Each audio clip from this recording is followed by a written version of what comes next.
আজ বৃহস্পতিবার 16ই শ্রাবণ 2024 সালের 1 আগস্ট। ধনুরাশি, ধনুলগ্ন, স্যাজিটেরিয়াস সাইন জাতক জাতিকাদের আজকের দিনটি কিন্তু এক প্রকার বেশ কাটতে চলেছে।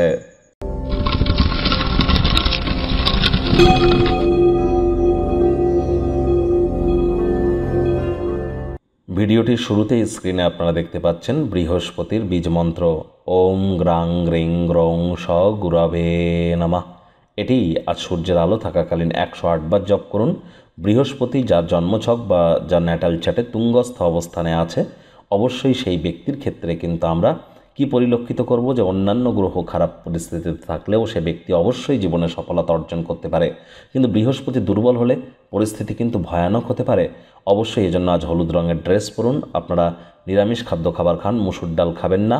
পারলে গরিব মানুষদেরকে হলুদ রঙের কোনো জিনিস ডোনেট করুন, অত্যন্ত উপকৃত হবেন। মনে রাখবেন, গুরু বিনা এই জীবন কিন্তু এক প্রকার অন্ধকার। জন্মগুরু, শিক্ষাগুরু, দীক্ষাগুরু, 3 গুরুরই প্রাধান্যতা আমাদের জীবনকে মহিমান্বিত করে থাকে। ভাগ্যমিটার আজ আপনাদের বলছে 7.5 আউট অফ 10। ভাগ্য আপনাদের অনুকূলেই থাকবে, তবে অর্থগত ব্যাপারে আপনাদেরকে একটু সাবধানতা অবলম্বন করেই চলতে হবে। শুভ সংখ্যা থাকছে 6, শুভ রং থাকবে যে কোনো লাইট কালার। আজ কায়িক পরিশ্রম হলেও শরীর মনে সতেজতা এবং তরতাজাই আপনারা অনুভব করবেন। ব্যস্ত সময়সূচি থাকা সত্ত্বেও আজ নিজের জন্য অনেক সময় পেয়ে যাবেন। অর্থগত ব্যাপারে ব্যয়বহুল একটি দিন, খরচ বাড়বে।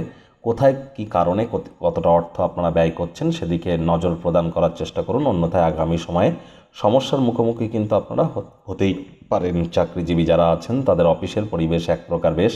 কর্মক্ষেত্রে সব কিছু মসৃণই থাকবে, তবে কম কথা বলে কাজ বেশি করুন, মনের থেকে মস্তিষ্ককে বেশি দাম দিন, তাহলে দেখবেন বসের সুনজরে পড়বেন। যদি বাড়ির ভিতরে থাকেন, বাড়ির বাইরে বার হন, সমাজের উচ্চস্তরের লোকজনদের সাথে যোগাযোগ বৃদ্ধি করুন, এটি আপনাদেরকে উপকৃত করবে। রাজনীতিবিদ যারা আছেন জনসংযোগ বৃদ্ধি করতে পারলে সমাজে পপুলারিটিও বাড়বে। শিক্ষার্থী বিদ্যার্থীরা যে কোনো প্রকার পরীক্ষা প্রতিযোগিতায় অংশগ্রহণ করলে অবশ্যই সফলতা অর্জন করবেন। উচ্চশিক্ষার জন্য যারা বিদেশ যাত্রার কথা ভাবছিলেন, ভাগ্যদেবীও আজ আপনাদের পক্ষেই আছেন। সন্তান সন্ততি থেকে থাকলে তারা তাদের কৃতিত্বের দ্বারা আপনাদেরকে গর্বিত অনুভব করাবে। প্রেমিক প্রেমিকা, স্বামী স্ত্রী উভয়ের ক্ষেত্রেই বলবো, ফুল ফুটুক আর না ফুটুক, আজ কিন্তু আপনাদের প্রেমের বাগানে বসন্ত। দিনটিকে যতটা সম্ভব রোম্যান্টিক করে তোলা যায় সেই প্রচেষ্টাই আপনাদের করা উচিত। অবিবাহিতদের বিবাহের যোগ পরিলক্ষিত হচ্ছে। যারা প্রেমে পড়েননি তাদের জীবনে স্বপ্নের নারী বা পুরুষের আগমন আজ কিন্তু হতেই পারে। একটু প্রচেষ্টা আপনাদেরকেও করতে হবে। যদি প্রয়োজন পড়ে তাহলে বন্ধুবান্ধবরাও কিন্তু আজ আপনাদের সাহায্যে এগিয়ে আসবে। আজ আপনার উচিত সমাজের উচ্চস্তরের ব্যক্তিবর্গদের সাথে র্যাপোকে বৃদ্ধি করা, পরিবারের প্রতি সকল দায়িত্বকে পালন করা।